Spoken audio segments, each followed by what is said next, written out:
Welcome to the What Matters Marketing Show, hosted by Kim Skilton. This is your place to be inspired, to learn, and to build the business of your dreams with actionable marketing tools, tips, and resources. Kim Skilton is an award-winning marketer who has worked with some of the world's biggest brands. With more than 20 years of industry experience, Kim knows firsthand what it takes to build a business from the ground up. If you love to learn and are ready to take action, you're in the right place. Click follow so you don't miss an episode. Now let's get into the show. Welcome. Today's episode is all about effective marketing in a cookieless world. If you listen to episode 1 of the What Matters Marketing podcast, where I covered the top 5 marketing opportunities for business in 2024, I made mention of the crumbling cookie, or what is being commonly referred to as a cookieless world. Now, due to its significance, I did want to dedicate an entire episode to it. While it's a more technical aspect of marketing, and for some listeners, you may prefer to stick a fork in your eye than to listen to this episode, I do highly recommend you hang in there because it is a big deal. And as a business owner or a marketer, it is really important that you know that 1, this is happening, and 2, what it means for your business. And number 3, I guess, how you can move forward in the cookieless world. The key topics that we'll cover today are the impacts of a cookieless world. We're then going to do a quick revisit of what is a cookie. If you're a listener that isn't really clear on what a cookie is, we'll cover that off. And then we're also going to look at what third-party data is, second-party data, and first-party data, so you're clear on that as well. Well, I'm going to cover why third-party data is being removed, and also how you can ensure that you're collecting your relevant first-party data, and then how to use your first-party data effectively in your marketing.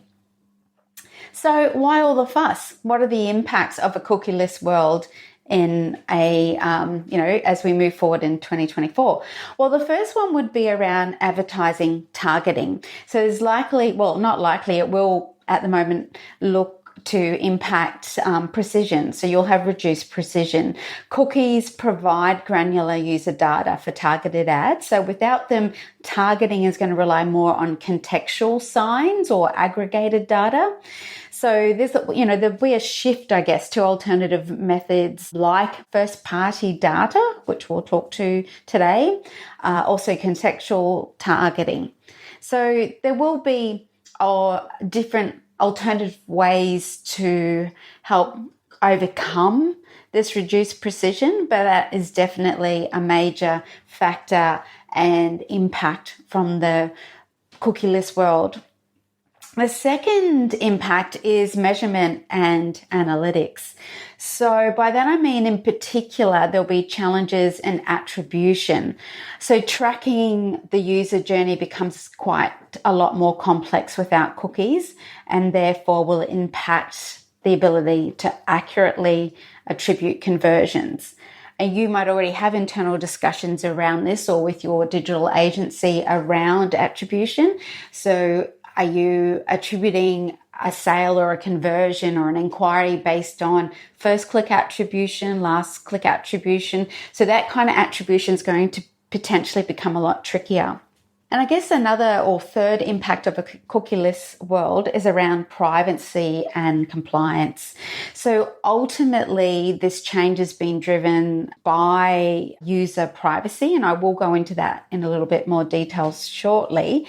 But essentially, this cookieless environment, its goal is to improve user privacy by limiting tracking and data collection without explicit consent. Now, this may remind you of when there was the Apple iOS 14 update. It's similar, I guess. So you now recall when you download an app, when you use an app, you're given the option, if you're an Apple user, I think the 3 options are, track while using the app, don't track, and then don't track across the web. So it's a similar kind of thing, but we'll be experiencing it across everything across the web. And a fourth impact will be industry changes. So for those of us working in the marketing field and I guess associated technologies around that, there will be innovations in tracking and targeting technologies that will help us to adapt and work within these new, dare I say, confines. And likely to be a shift in business models as well, because companies that are reliant on third-party data might need to change or pivot towards building direct relationships with customers, which is around that first-party data collection. Another impact will be in relation to content personalization. So we'll be looking at things like dynamic personalization. So to personalize content, companies will increasingly rely on AI-driven algorithms, analyzing user real-time behavior. And also customer relations will have an impact. So there'll be a lot more focused on trust and transparency. So as a business owner, if you're responsible for marketing that business, it's about building that trust and offering transparency in your data practices and, being able to communicate that and have people confident that you are compliant. And there's also the consideration of what we call cross-platform experience. So what has been probably quite unified with this limited tracking across devices, it will make it a little bit more challenging. So that cross-device, seamless cross-platform experience is likely to be impacted. So let's take a moment to just revisit what a cookie is. So a cookie is a piece of data from a website that is stored within a web browser and enables the website to retrieve that data at a later time. So these cookies are used to tell the server that users have returned to a particular website. And when those users return, the cookie provides information and allows the site to display selected settings and targeted content. It should be every website you go to these days has a cookie acceptance or ignore, or you have the option to set them up as you prefer. So that is it is an example of what a cookie is. So from a marketing perspective, advertisers use these cookies to track user activity across sites so that we can better target ads. So while this particular practice is usually offered to provide a more personalized user experience, this has caused some concern from individuals who also view this as a privacy concern. And that is the key driver behind the change in the use of cookies moving forward. A little bit of history. Announced back in 2020, Google said that they will end support for third-party tracking in the Google Chrome browser within 2 years. This timeline was extended to 2023, and now we're looking at it finally landing in the second half of 2024. So it's absolutely just around the corner. So other browsers such as Safari, Firefox have already stopped supporting third-party cookies for retargeting ads. Google Chrome has over 60% market share. It's really going to impact this year. So we need to be ready for it and know what we can do to preempt any decline in effectiveness of advertising or other initiatives that you're undertaking as a result of using cookies. This essentially created alarm bells for me, thinking, how will retargeting ads work if we don't have these cookies? And that is why I decided to dedicate an entire episode to it, because I really do want you to understand what it is and what it means for your business and how you can be prepared and set up your first-party data collection to enable you to do effective marketing. So what is the difference between third-party data, second-party data, and first-party data?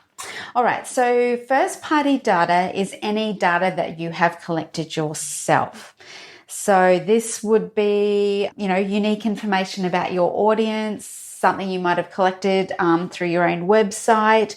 Could be information like demographic information, certain behaviors or actions taken across your website, or your app if you're using an app. It can also be things you collect offline as well. So if you're a beautician, you're an accountant, you're a hotelier, there's additional customer information that you're collecting offline as well. So it is anything that you as a business collect directly from your customer in whatever format that is.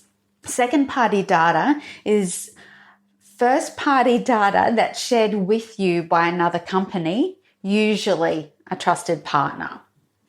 Probably a good example of that in a marketing sense is you might do a collaboration with another business and you might do a giveaway, and you put in your terms and conditions that when someone enters that competition, there will be the sharing of the entrance details to both parties, not just to one of those parties. So that's where one party is collecting the data and they are then going to share that with the second party, being perhaps you as the other business within the participating in the giveaway. And then we've got third-party data, and that's data collected by a business or company with no relationship with you or the customer. It can be sometimes compiled from multiple different sources and can then be sold to or bought by companies to learn more about their audiences. Since it's not directly collected from your actual paying customers and is also available to your competitors because they can purchase it as well, it may not be as useful as first or second party data. It can, however, give you a wider view of audiences that your first-party data may not have been able to give you. Now, the role of these cookies, they were designed to give that personalized experience for people across the web, and they've been used in advertising to identify customers and therefore give us that ability to target advertising to relevant audiences as well. And it's certainly been crucial in providing that tailored experience to consumers when it comes to advertising. Now, these third-party cookies have become a key piece of technology for ad tech vendors to be able to support the most common advertising use cases, which could be, advertising to a cold audience, but that cold audience that on that ad tech platform is confident that they have some of your customers. So an example might be if you advertised on New York Times or a local online publication or news.com, Sydney Morning Herald, you know that, or they are confident that they can speak to more of what looks like your audience. So through the third-party data, cookies have been able to make that really quite targeted and effective. It's also been used for what we call cross-site tracking and that ad serving. It's great for, I guess, that more cold audience opportunity of being able to scale, get more people that already look like your existing customer based off your first-party data. Hopefully I haven't confused you. All right, so what does the removal of this third-party cookie data mean? Well, essentially for marketers or business owners, we are going to become more reliant on our first-party data. So that data we're collecting directly ourselves. And this is data that can be from our websites, if we have an app, or from our various social channels. It helps us, I guess, that first-party data with identifying information such as demographics, enabling us to create our own customer segments, and then enabling us to retarget our customers and overall website visitors. So what does this mean for business and your marketing? Well, the removal of these third-party cookies means that you really want to know what first-party data that you're already collecting, and then determining what else you should look to collect, and then how you will collect that data. Because we're not going to have access to this third-party data anymore, that first-party data becomes extremely important. Now, there's lots of first-party data sources that can be incorporated into your advertising and marketing automation. And just to give you an idea of what they are, there's things like your emails, phone numbers, purchase history, products used, bought, analytics, traffic on your website, product or service analytics. If you run surveys, so that could be specific surveys, or you might even have an ongoing NPS or customer feedback survey that you run. So that would be an example of enabling first-party data. And then, of course, your social media channel analytics as well. So things like that demographic information, where your followers are, where they're located, their age, what kind of content they find most engaging. So that is all examples of first-party data and ways and means in which you can collect first-party data. So in essence, any data from customers or prospects that reside in, say, your email platform or a CRM are considered first-party data. So how do we start collecting this first-party data? As already mentioned, you should start with an audit of your data. So what are you already collecting? What do you already have and from where? Now, you probably already have a lot of useful data that can be used. So once you understand what you have, you can then start to look at those gaps and work out what you need to fill those gaps and how to improve your outreach. And this will absolutely help you then to identify, one, what to collect, how to collect it, and then the third piece to that is how am I going to use it? And essentially that will give you a much more effective deliverability of an effective marketing strategy. How do you start to use this first-party data in your marketing? I've got a few examples to take you through. First one includes looking at your email marketing and your SEO. So with the end of cookies in sight, non-paid channels will become increasingly important. And non-paid also meaning, owned by you. A really great opportunity is with email marketing. So you might be able to think about ways that through your email communication, you can start to garner more specific first-party data from them. And things like a data warehouse or a customer data platform will start to play a bigger role in our businesses as the first-party data becomes more prominent. Another way to look at how you might better use your first-party data is with your content marketing. So you can reach your target audiences with effective content marketing, which also loops back into your SEO. So when you decide what content to focus on, you want to make sure that it's going to get the attention it deserves. And that's ensuring that you have done your keyword research, you're creating content that your ideal customer wants to know about, and then you're also distributing that content. So you're putting it out on the socials, you're putting it within your email, and you are applying those SEO best practices. So just to recap, the first one was email marketing. We touched on SEO. And then thirdly, there is looking at the content that you're creating. So just to recap, the first one was email marketing. We touched on SEO. And then thirdly, there is looking at the content that you're creating, which all wraps around your SEO anyway. Then you might want to look at strategic partnerships as well. So how can you work with another business aligned to you where you can both leverage each other's audiences? Also, to be honest, I haven't done much in this space, but it'll be interesting to see where this goes. And it's called server-side tagging. So what that means is you have a tag on your site. However, there's one script that's yours and there's one that sends data to your cloud or in what they call an on-premise service.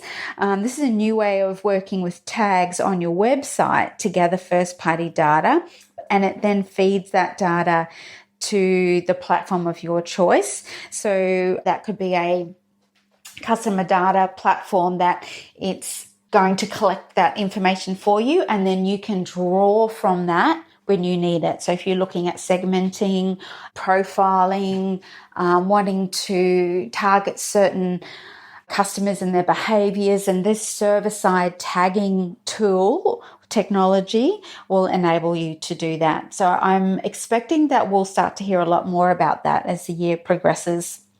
And I've already touched on this, but just to make use of these customer data platforms. So it does allow you to build a detailed customer profile, and it's all about people visiting your website. So they may not be a customer yet, but enables you to build out who you're attracting and then start to collect more and more data about them. And then, as I said, you can pull that data down and use that to help you with your marketing effectiveness. So an example might be, if a person has visited your hotel website before and only browsed, say, a restaurant or events information and not hotel rooms, then by using a CDP, it will then show that visitor when they come back to your site, say restaurants or event information on the homepage, because that was what they were interested in on their last visit. So it's sort of really quite dynamic, I guess, and really personalizing the user's experience. the CDP or customer data platform is where you might send a personalized email. And this is already well and truly happening in the e-commerce space, where it might show a product that you've been interested in earlier. So you've visited a website, you've looked at a particular product, and then next thing you're getting an email that's showing, oh, hey, we were interested in this. And it might even have, you might also be interested in this. And there might be 3 to 5 other products around that as well. So that's a really cool technology that is already out there. And I think we're just going to see more and more of that come to life as we see the decline of the third-party cookie. To wrap up, we've covered a lot, and I hope I haven't been too confusing. I took the time and went down this very long rabbit hole to hopefully condense it and just bring to the surface the key areas that I'd love you to, 1, be aware of, 2, to understand, and then 3, obviously, how do you then create, manage and execute an effective marketing strategy based off the fact that we're not going to have this third-party data available to us anymore. So as I say, to wrap up, think about what you're collecting as your first-party data already. Where are the gaps, and how could you start to build on that first-party data collection? And, think about, would it be things like surveys, or can you in email campaigns request more information?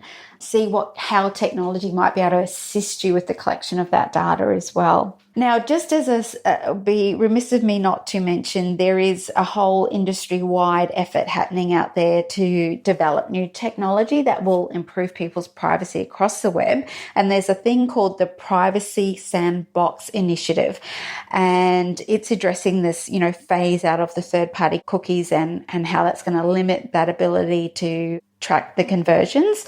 So these new web standards, if you like, they're going to make sure, provide publishers with safer alternatives to this existing technology.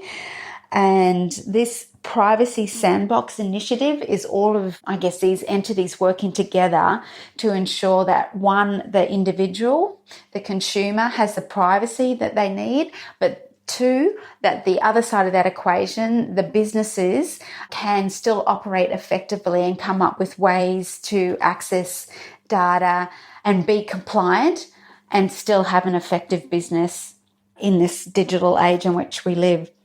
So I hope you've enjoyed, maybe not enjoyed, but you have at least learned something today from this. Any questions, I'm always here to take those, field those, and you can always go to the show notes on the website for the podcast as well and dive into those as well. Thanks for listening to the What Matters Marketing Show. You can support the podcast by hitting follow or leaving a review. For more great marketing information to help build your business and a life that you love, head to whatmattersmarketing.com.